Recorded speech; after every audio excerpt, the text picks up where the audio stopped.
জিকে আসাম চেনেলটোলৈ সকলোকে স্বাগতম জনাই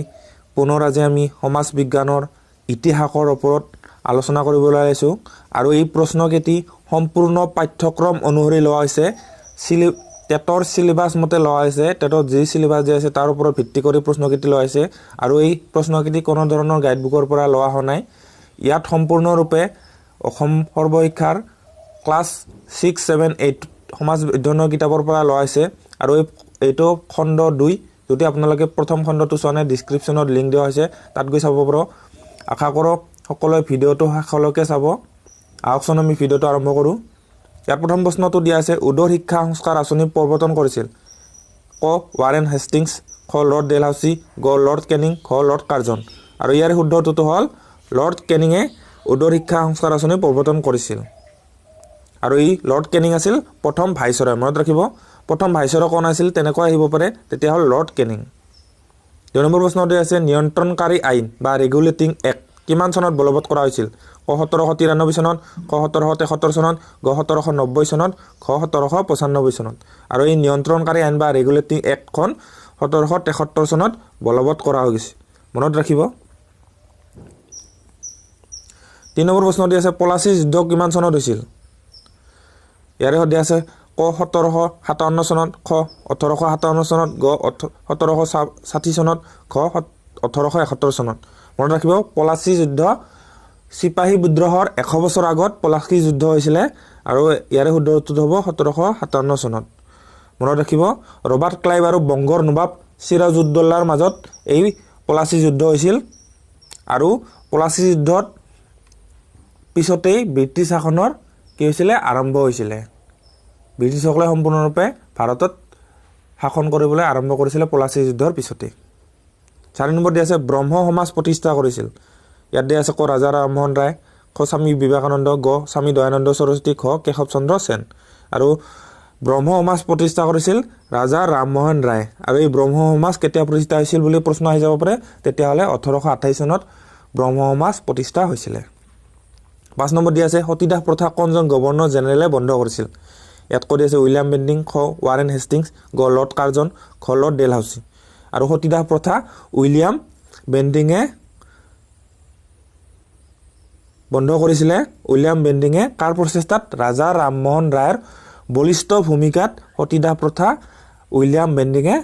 বন্ধ কৰিবলৈ সক্ষম হৈছিল 6 নম্বৰ প্ৰশ্ন দিয়া আছে ইয়াত হিন্দু কলেজ কেতিয়া প্ৰতিষ্ঠা হৈছিল ক 1817 চনত খ 1855 চনত গ 1830 চনত খ 1818 চনত আৰু হিন্দু কলেজ প্ৰতিষ্ঠা হৈছিল 1817 চনত মনত ৰাখিব আৰু ই 1855 চনত এই হিন্দু কলেজখনেই পিছত ইয়াক প্ৰেসিডেন্সি কলেজ নামেৰে বিখ্যাত হৈ পৰে এই হিন্দু কলেজখনেই পিছত প্ৰেসিডেন্সি কলেজ হিচাপে বিখ্যাত হৈ পৰে ইয়াত ডেভিড হেয়াৰৰ সৈতে লগ লাগি ৰাজা ৰামমোহন ৰায় ইয়াক পশ্চিমীয়া শিক্ষাৰ প্ৰসাৰৰ কাৰণে প্ৰতিষ্ঠা কৰিছিল মনত ৰাখিব পশ্চিমীয়া শিক্ষাৰ প্ৰসাৰৰ কাৰণে ডেভিড হেয়াৰ আৰু ৰাজা ৰামমোহন লগ লাগি হিন্দু কলেজ প্ৰতিষ্ঠা কৰিছিল 7 নম্বৰ দিয়া আছে আৰ্য সমাজ প্ৰতিষ্ঠা কৰিছিল কৈ আছে কেশৱ চন্দ্ৰ সেন খ স্বামী দয়ানন্দ সৰস্বতী গ স্বামী বিবেকানন্দ খ ৰামকৃষ্ণ পৰমহংস আৰ্য সমাজ প্ৰতিষ্ঠা কৰিছিল স্বামী দয়ানন্দ সৰস্বতীয়ে আৰু এই আৰ্য সমাজ পঞ্জাবত 1875 চনত প্ৰতিষ্ঠা কৰিছিল আৰ্য সমাজ 1875 চনত প্ৰতিষ্ঠা কৰিছিল আৰু পিছত আৰু আৰ্য সমাজৰ এটা আছিল বেদলৈ উভতি যোৱা এই বাণী প্ৰচাৰ কৰিছিল স্বামী দয়ানন্দ সৰস্বতীয়ে কি কৰিছিল বেদলৈ উভতি যোৱা এই বাণী প্ৰচাৰ কৰিছিল 8 নম্বৰ দিয়া আছে ইয়াত প্ৰাৰ্থনা সমাজ কোনে প্ৰতিষ্ঠা কৰিছিল ক দিয়া আছে কেশৱ চন্দ্ৰ সেন স্বামী দয়ানন্দ সৰস্বতী গ স্বামী বিবেকানন্দ খ ৰামকৃষ্ণ পৰমহংস প্ৰাৰ্থনা সমাজ প্ৰতিষ্ঠা কৰিছিল কেশৱ চন্দ্ৰ সেনে কিহত মহাৰাষ্ট্ৰত 1867 চনত প্ৰতিষ্ঠা কৰিছিল প্ৰাৰ্থনা সমাজ আৰু পিছত এই দক্ষিণ ভাৰতত প্ৰাৰ্থনা সমাজে সংস্কাৰমুখী এটা প্ৰবল আলোড়নৰ সৃষ্টি কৰিছিল 9 নম্বৰ দিয়া আছে ইয়াত ৰামকৃষ্ণ মিছন কোনে প্ৰতিষ্ঠা কৰিছিল ক কেশৱ চন্দ্ৰ সেন খ স্বামী দয়ানন্দ সৰস্বতী গ স্বামী বিবেকানন্দ খ ৰামকৃষ্ণ পৰমহংস ইয়াৰে উত্তৰ হ'ল স্বামী বিবেকানন্দই ৰামকৃষ্ণ মিছন প্ৰতিষ্ঠা কৰিছিল আৰু ইয়াৰ প্ৰকৃত স্বামী বিবেকানন্দৰ প্ৰকৃত নাম আছিলে নৰেন্দ্ৰনাথ দত্ত আৰু তেওঁ আছিলে ৰামকৃষ্ণ পৰমহংসৰ শিষ্য মনত ৰাখিব 10 নম্বৰ প্ৰশ্ন দিয়া আছে ইয়াত থিওছফিকেল সোসাইটিৰ প্ৰথম কাৰ্যালয় ক'ত মুকলি কৰা হৈছিল ক দিয়া আছে কলকাতা খ বম্বে গ মাদ্ৰাজ খ দিল্লী আৰু ইয়াৰে শুদ্ধ উত্তৰটো হ'ল মাদ্ৰাজ বৰ্তমান চেন্নাইত 1885 চনত পৰিচালনা কৰিছিল আৰু এই পৰিচালনাত সদস্য আছিলে আয়াৰলেণ্ডৰ মহিলা এনি বেসাণ্ট আৰু এনি বেসাণ্টৰ বিষয়ে ক'বলৈ গ'লে 1916 চনত হোম ৰুল লীগ প্ৰতিষ্ঠা কৰিছিলে এনি বেসাণ্টে এইটো প্ৰশ্ন আহি যাব পাৰে আৰু 1917 চনত জাতীয় কংগ্ৰেছৰ প্ৰথম মহিলা সভাপতি আছিলে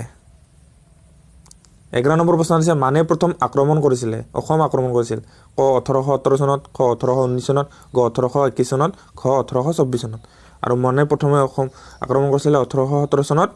মনত ৰাখিব দ্বিতীয় আক্ৰমণ কৰিছিলে 1819 চনত আৰু তৃতীয়বাৰ অসম আক্ৰমণ কৰিছিলে 1821 চনত এই দিনটো মনত ৰাখিব 12 নম্বৰ দিছে প্ৰথম ইংগ বাৰ্মা যুদ্ধ হৈছিল ক 1820 চনত খ 1824 চনত গ 1826 চনত খ 1830 চনত প্ৰথম ইংগ বাৰ্মা যুদ্ধ হৈছিল 1824 চনত মনত ৰাখিব আৰু এই গভৰ্ণৰ জেনেৰেল লৰ্ড আৰ্মষ্ট্ৰঙে ইয়াৰ বাৰ্মাৰ বিৰুদ্ধে যুদ্ধ ঘোষণা কৰিছিল 13 নম্বৰ দিছে পিটৰ ভাৰত শাসন আইন কেতিয়া বলবৎ কৰা হয়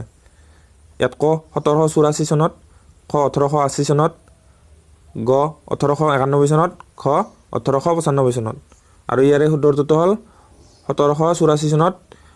পিটৰ ভাৰত আইন বলবৎ হৈছিল আৰু ইংলেণ্ডৰ প্ৰধানমন্ত্ৰী উইলিয়াম পিটৰৰ নামেৰে এই আইনখন বলবৎ কৰা হৈছিল নামাকৰণ কৰা হৈছিল 14 নম্বৰ দিছে সত্যবিলোপ নীতি কোনজন গভৰ্ণৰ জেনেৰেল প্ৰৱৰ্তন কৰিছিল ক লৰ্ড ডেলহাউসি খ লৰ্ড কেনিং গ ৱাৰেন হেষ্টিং খ উইলিয়াম বেন্টিং আৰু ইয়াৰে শুদ্ধ উত্তৰটো হ'ল লৰ্ড ডেলহাউসিয়ে সত্যবিলোপ নীতি প্ৰৱৰ্তন কৰিছিল আৰু এই নীতিমতে যিজন ৰজাৰ কোনো উত্তৰাধিকাৰী নাথাকে তেতিয়া হলে তেওঁ তলনীয়া উত্তৰাধিকাৰীয়ে সেই ৰাজ্যৰ শাসনভাৰ নাপায় তেতিয়া সেই ৰাজ্যখন ইংৰাজৰ হাতত গুচি যায় বা ইংৰাজে শাসন কৰে তাৰ পিছত 12 নম্বৰ দি আছে অসহযোগ আন্দোলন আৰম্ভ হৈছিল ক 1919 চনত খ 1920 চনত গ 1921 চনত খ 1922 চনত অসহযোগ আন্দোলন 1920 চনত 1 এপ্ৰিল তাৰিখে মহাত্মা গান্ধীৰ নেতৃত্বত আৰম্ভ হৈছিল মনত ৰাখিব এইকেইটা আছিল গুৰুত্বপূৰ্ণ প্ৰশ্ন আশা কৰো আপোনালোকে সকলোৱে ভিডিওটো চাই ভাল পাইছে যদি ভাল পাইছে তেতিয়া হলে নিশ্চয় লাইক কৰিব আৰু শেয়াৰ কৰিব আৰু যি সকলে নতুনকৈ ভিডিওটো চাইছে তেওঁলোকে চেনেলটো সাবস্ক্ৰাইব কৰিবলৈ নাপাহৰিব ধন্যবাদ